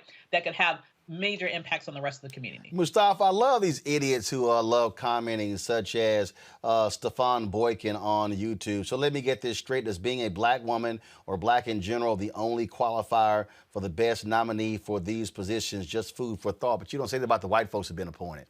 See, Mustafa, here's the deal. The reason we talk about this here, because the reason we don't use a dumbass qualifier, qualified, is because we already assume the people who are being considered are qualified. So it's stupid, Stefan, to say, well, how do you know they're actually being qualified? Because if you ain't qualified, you're not on the list. This ain't the Trump folk who were picked for positions. This is a different administration picking people. So we automatically assume those who are being considered are qualified. But whenever white folks are being named, no one brings up qualified as part of the conversation. Oh, without a doubt. They always try and throw these additional hurdles on people. I've seen it for decades now. And there's a strong vetting process. So as was shared, 4,000 political appointees, 1,200 of them actually have to go through Senate confirmation, depending on what the job is. And folks are all qualified. The problem has always been that even though Black folks were qualified, they weren't getting the opportunities. And if they did get those opportunities, our policy would look markedly different than it has over the years, because you have someone who has both that book knowledge, but they also understand the impacts that are happening on the ground. And our government is supposed to be representative of the people. And what that means is that it actually has to really support, it really has to understand, it has to be able to move those resources to the places in a way that actually matter. And I'll just leave on this last point. when you have one of these positions, in some instances, you are in charge of millions of dollars, sometimes billions of dollars. So we can make sure that those resources, those tax dollars, are actually finally making it to the communities that need them the most, and also that they're actually being formulated in a way that actually is transformative if we truly embrace, all these various folks that have so many amazing skills. And Rena, look, as Mustafa said, this is power. This is in control of billions of dollars in federal resources.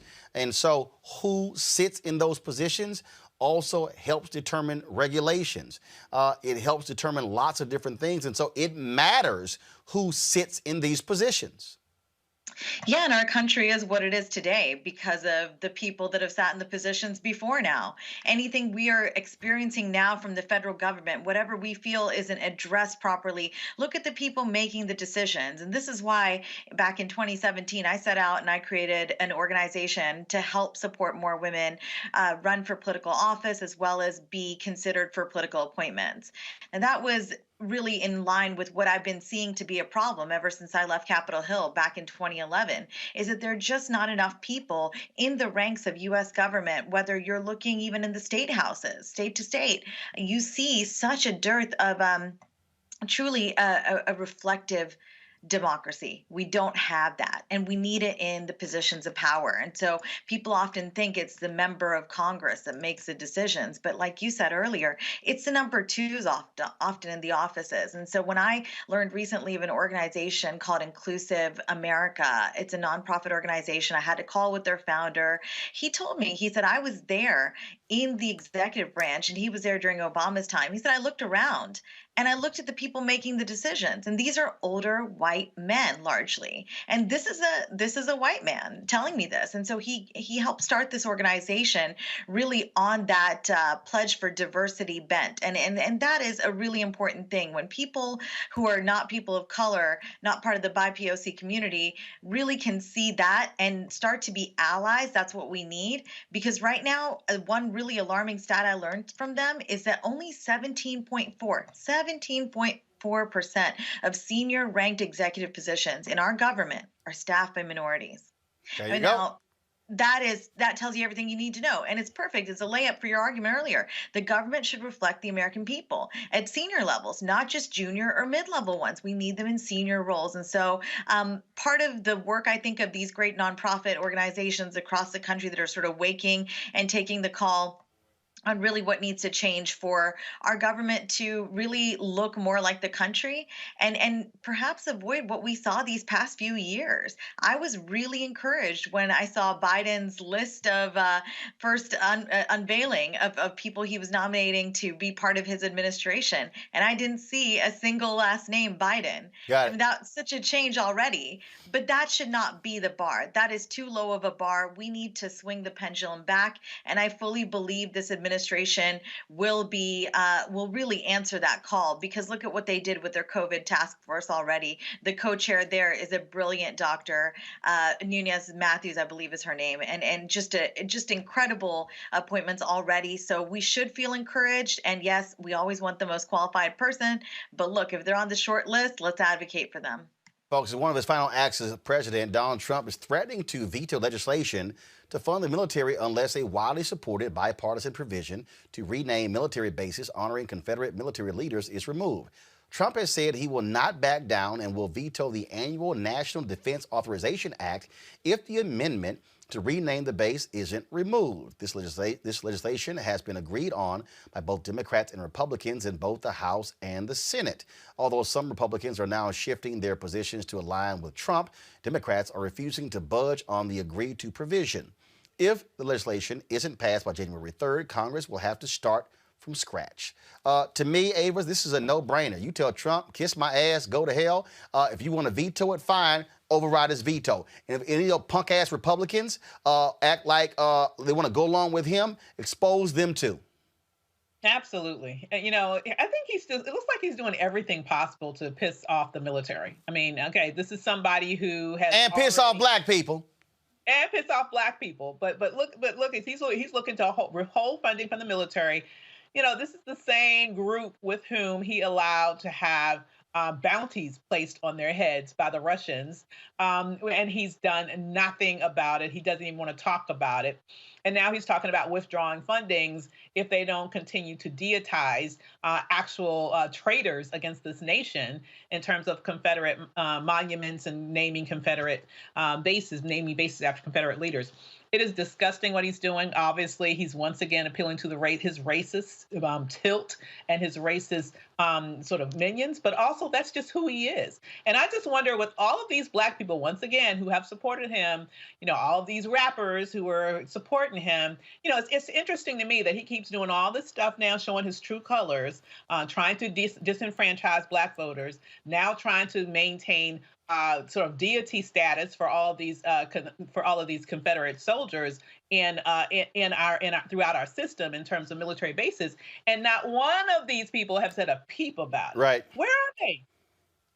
Here, Rena, this is my whole deal. Threaten them. All right, y'all want to block it? Let's see what you're gonna do. Let's see if you want to stay in with Trump. And all you gotta do is say all y'all voted for it before. But now he threatens veto. Now you're voting against. I say Democrats shouldn't budge and say, fine, try it. Try to veto it. Let's see what you're going to do. I sure hope they get that courage. I mean, look, I don't have that much faith in today's Democratic Party. And I know that's a loaded statement right there, but I should just clarify and say the Democrats on the Hill have disappointed me at times. And this is what I mean about leadership. We need new and fresh leadership at times to step up and really get aggressive, because we shouldn't have to look at outside forces all the time to do the dirty work. What we've just seen for the past 4 years is so out of bounds, is so abnormal, that there should be Democrats in the top leadership, frankly, not, slapping the hands with some of these Republicans, not saying that everything's fine. I mean, look at Dianne Feinstein. She's now announced she's going to step down from the top post on the Judiciary Committee. Because she knew she wasn't going to get it. This is what I'm talking about when I say I've been disappointed in congressional Democrats, because it's just more of the same. It's saying, oh, we're all a club up here and y'all aren't in it. And so that's why I think we've landed up in this situation, because people have not taken the aggressive stances they've needed to take. Our elected leaders have failed us in that way at many times, because they're part of this exclusive club. And they're so worried about being out of that club that they forget that the people who put them in the club are the voters. So I think it's time we demand more aggressive stances. And I'm not saying be a radical, get in the streets and do all kinds of crazy things that scare other people. I'm just saying, when are you going to go for the jugular, Democrats? When are you going to actually call it like you see it? Because what I hear from conservatives all the time is saying, well, we don't want to rewrite history by toppling these Confederate monuments. They're just trying to rewrite history. Where do we stop? Where does it end? And I'm like, hold on. We rewrite history in all kinds of other ways. At what point did it start to threaten your whiteness that we want to talk about this person's crimes against humanity? So it's just very rich of really the Democrats sometimes who don't face up to what is reality, which are white Republicans time again pushing them back, saying stay in your lane. And it's all because of that insular, very country club feel that politics at the federal level as well as the state level still very much have to them. Until we push back on that and demand better of our leaders, like Senator Feinstein, who it's just a shame at this point in the twilight of her life she's doing this. But, again, they need to pay. They need to be accountable. Folks, let's go to Florida, where 2 teens were killed by a Brevard County deputy on November 13th. The teens' families are now questioning the story told to them by the county's police department. New video has surfaced showing one of the teenagers killed in the ordeal was riding in the back seat of the car when shots were fired into the vehicle during an attempted traffic stop. This is raising questions over the story told by the deputy, who said his life was in danger and he had no choice but to shoot into a moving vehicle. However, lawyers and family members believe the deputy shot into the vehicle when it wasn't in motion and posed no threat to him or the other deputy on the scene. Take a look at the dash cam video that we've shown you several times. This is video there of the car driving down the street, approaching the car that carried 16-year-old A.J. Crooms and 18-year-old Sincere Pierce.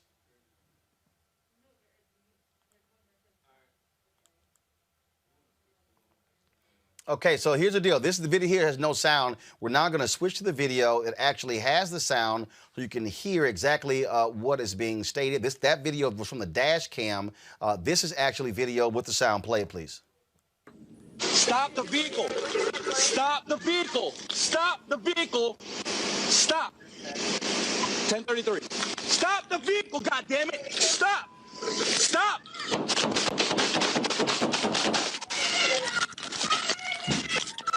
Now, it makes no sense there. Again, windows were up. Who says they could actually hear him in the car? And then all the cop had to do was retreat behind the car, and then there are no issues. But like the other police officer did. In fact, roll the video again. I want y'all to see there are two police officers. The one on the left is the one who fired. The one on the right did not fire. Watch the actions of the police officer on the right. Watch this. Stop the vehicle. Stop the vehicle. Actually, do this here. Stop. Come back. All right, so do this here. I want y'all to do a real quick favor here. Pull the other video, because I want y'all to see what happens when the police officer, what she does is play the other video of them pulling up. You're going to see the police officer. Watch what she does. Go, y'all advance that, please. Watch what she does when she actually slides behind her car. She doesn't stand in front of a moving car. Right, pause it right here, folks. Pause it, pause it, pause it. Now, play it. You see what she does. Car's backing up. She goes on the opposite side of her car. She's on the opposite side, meaning the car's not charging towards her. The police officer who fired, his car is blocking the street. Why in the hell is he standing in front of the car? It makes no sense whatsoever. Mustafa, these are the actions that we're seeing, and these are the actions that when it comes to training that we're going to see come up, and I think it's going to play a role in what happens when it goes before a grand jury.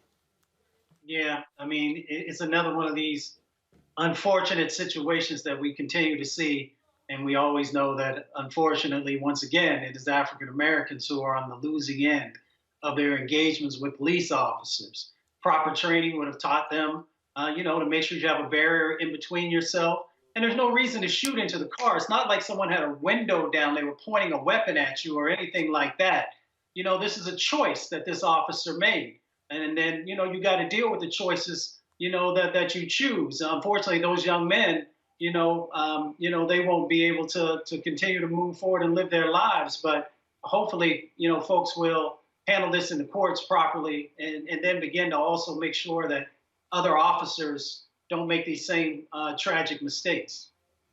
Oh, absolutely there. So, folks, we're certainly going to keep you updated. Again, A.J. Crooms and Sarah Pierce, the families have been trying to raise money to bury them, and that is just simply so sad. Coming up next, folks, going to go to a break. When we come back, we're going to talk with the author of a book dealing with the whole issue of, again, this fatigue factor that exists with all of these stories like this one here that's exhausting for so many people. That's next on Roland Martin Unfiltered.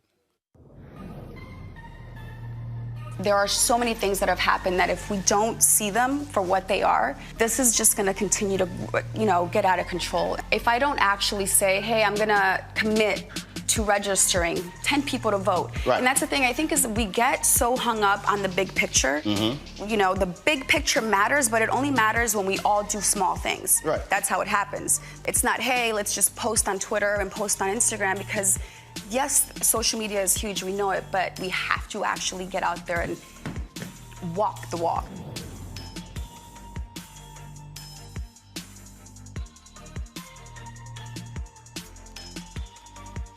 The story we just showed you out of Florida, people are sick, tired of seeing those. Black people, young and old. Every day we hear these stories of folks being unjustly killed.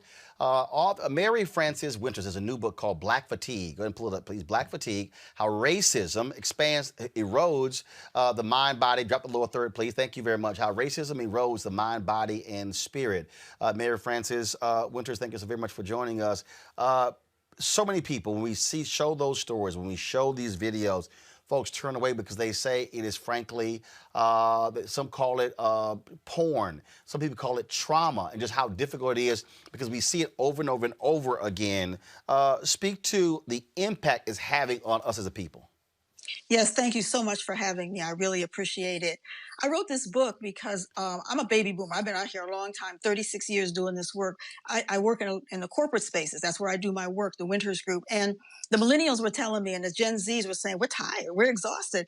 And I'm like, you're 30 years old. How are you exhausted already? But, you're seeing this intergenerational exhaustion because over and over again. And then they have to go into these corporate spaces where people don't understand. After George Floyd, I was shocked that so many of the clients that we work with were saying, we didn't know racism was such an issue. Well, where have you been? Right. And so this fatigue of not only seeing these images over and over again, but then having to go into workplaces and spaces where people just don't understand. And we continue to be tokenized. We continue to be isolated and all of those things. We did a lot of studies and a lot of surveys around this time with organizations. And I could have just taken the name of one company and put the name of another company on, because Black folks in the corporate world were saying the exact same thing over and over again. We're tired. We're exhausted. Enough is enough. So what do we do? What do we do like folks like us? I mean, look, we're a news show. We have to show this stuff. But also, it also raises awareness around the issue to demand justice. And so what do we do? So I think, we're in a new movement. I think we're in a transformation. What I've been telling the people that I work with is that, no longer are we going to be able to sanitize the language. In my space, we talk about diversity, inclusion, and belonging. Those are like soft words. We're now talking about things like white supremacy culture. We're talking about things like power and privilege. We're talking about things like racial equity, which in the corporate spaces. Now, I know this has been talked about in social justice spaces, but this has not been talked about in corporate spaces, before. And so I think that's one thing, to change the language. I did an article some years ago, and it was called Race, Diversity's Four-Letter Word, because of all the diversity topics, race was the one that nobody wanted to talk about. And so now we're being forced to talk about it and, learning about the history of racism. We've done all this work in the corporate space. We go in and we do a little bit of history, and people, are saying, well, I never heard of the Tulsa massacre. I didn't know about the disproportionality in education. I didn't know about the disparate, when coronavirus came out, and everybody said, oh, you mean there's a disproportionality for Black folks? And people claiming that they didn't know. And so no longer can they say that they didn't know. So one thing we can do is continue to educate and not allow people to say that they feel shamed and blamed. Those executive orders that Trump tried to come out with indicated that we can't do this work because people will feel blamed and shamed. Well, that's not my problem if they feel blamed and shamed. We have to work through that, get past that, so that we can have these conversations. Another book I wrote called We Can't Talk About That at Work, How to Talk About Race, Religion, Politics, and Other Polarizing Topics. So we don't like to talk about it. We haven't talked about it. That's the first thing. And the second thing that I think we need to do is we need restorative justice in the corporate world. I was working with an organization, CEO, coaching a CEO. And as a result of, what happened with George Floyd and everything that ensued, and everybody now is interested in anti-racism, they did a study, and they had 32 Black people in the whole company, about 2,000 people, only 32 Black people. 16 of them were underpaid. They did a study. Now, why did you have to have a protest to recognize that your Black employees are underpaid? Right. And so interrogate that data, do something about it, make those changes. And I think now what's happening, folks in corporate America have felt muzzled. They don't feel muzzled anymore. This is their moment to speak, their moment to speak and require and demand justice, demand equity. So the next phase, what should we be teaching the next generation in this moment when we're seeing these, with these stories that continue to happening? Because people want justice. They want someone to pay for these crimes. And not see an officer, no bill, then still put on administrative leave and nothing really happens. Yeah, absolutely. Year after year, time after time, we keep seeing it over and over and over again. And I think that we should, we have to continue to tell our young people that they are worthy. We have to continue to tell them, not to accept, but, be safe, right? But not to accept, in the spaces that they're in, if they're in college, if they're in high school, to demand justice by asking the right questions. Why is this happening? I think that we need to teach our young people the history. I think we need to teach our young people to recognize, when you recognize racism, what does it look like? You know, if you're like your child in school, you're in elementary school, if you're raising your hand and trying to get the answer and then the teacher's not calling on you, you know, call that out.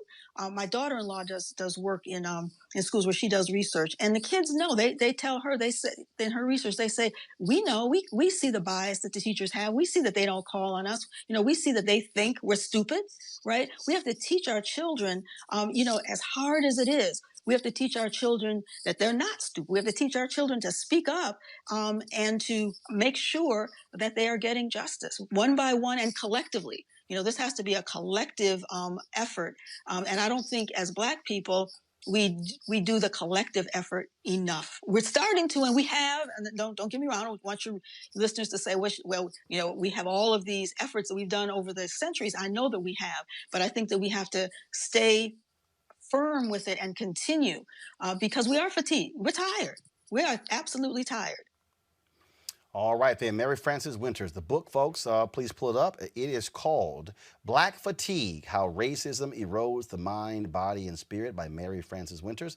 Mary Frances Winters, we appreciate it. Thanks a lot. Thank you so much for having me. Be well. All right, thank you so very much. Folks, you know what time it is. No charcoal grills are allowed.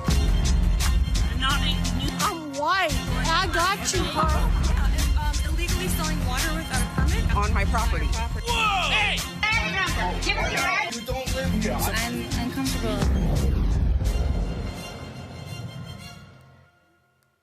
All right, y'all. White woman cusses out an 8-year-old Black kid riding his bike in the city. A brother said, nah, Karen, we ain't about to have that, not in our hood. After he tried to hit me for the third time, What type of try to hit you? To an 8-year-old kid? You're defending yourself to an 8-year-old kid? Are you serious? After he tried to hit me for the third time. An 8-year-old kid? You want to curse an 8-year-old kid out? That is if he was a an white kid, would you do that? Yes, would I you have said that to a little white kid? Absolutely. Absolutely. Where do you get this? Where do kids get this barbaric information from that you can come in my community and talk to our kids like that? Because he's riding a motorcycle, a toy. He's riding a toy in your community, right? Where do they ride bikes at? On the street. Okay, but guess what? This is our community. This is their playground. You understand? This is their playground. Community, and that's rude. Excuse me? You're implying that I'm not a part of the Yeah, y'all came here on the gentrification. This is where we born and raised all our life. This is our backyard. We don't have backyard. Your neighborhood. I started spending money in your community. I started supporting your community. I am sorry that what do money have to do with character? What do money have to do with character? That's an 8-year-old kid. If his mother was here, y'all would be fighting. And you threatening her child. Your son incredibly poor character right now that he threatened a woman 3 times. How? How did he threaten you? Do you think that a child can't get hurt on that bike or how did he threaten person? you? How did he threaten you though? By going next to me on the sidewalk at a fast speed without any disregard for what he deliberately did that. He deliberately did that. 3 times. How? How? As I just said, tearing around the block without looking what he's doing, without seeing how fast people are walking next to him, without seeing how close they are. You know what's sad? In a different day and time, things would be different. Avis, my man was not letting her cuss out this little kid and get away with it. And I'm so glad that he didn't. This is exactly what we need to do because, you know, when our children are out here, they have to face such harsh judgment by the rest of the world that could literally put their lives in danger or definitely at least hurt their spirit and their self-confidence and their love of self. And it's our responsibility to speak up for our kids. They don't have to literally be our children. I'm so glad that he stopped whatever he was doing to call her out on her abusive behavior towards an 8-year-old child. Because we need to let it be known that just because you've moved in our neighborhood doesn't mean you can go around acting crazy and not expect to have something come back at you. Mustafa. White children can be rambunctious. Our children are labeled as juvenile delinquents. And that comes from privilege and power. And you being able to make an 8-year-old child have to deal with a situation that an adult would have to deal with, because you know how they make the ages of young Black girls and young Black boys way before their time. We saw what happened with Tamir Rice. He was just a child, but they saw him as an adult. Should have been 18. Should have been 18 years old yesterday, and Jordan Davis was killed 8 years ago today. Yeah, so we have to, as Dr. Avis said, we have got to address this. You got to nip it in the bud. That if you're going to treat one child as a child, then we should treat all children as a child. And when you don't do that, you set up this spiraling set of actions in their life. You broke up there. Finish your last comment because your audio broke up. I was just saying, when we allow these types of behaviors to go on, where people are allowed to, say and do whatever they want to our children, it creates this spiral effect that follows kids throughout their life. One, they become afraid of people sometimes, or they become angry because the people are not seeing them as human. So we just can't allow this type of thing. I'm so glad that brother stood up and checked her and said, if you're going to be a part of this community, then act like you're a part of this community, and there's a way to interact with people. And we've seen this, Rena, and numerous other stories where, again, how white kids are treated a lot differently than black kids. In this case, here's a white woman moving into a neighborhood that's been historically black. You might want to be real careful where you start trying to dictate what should be happening.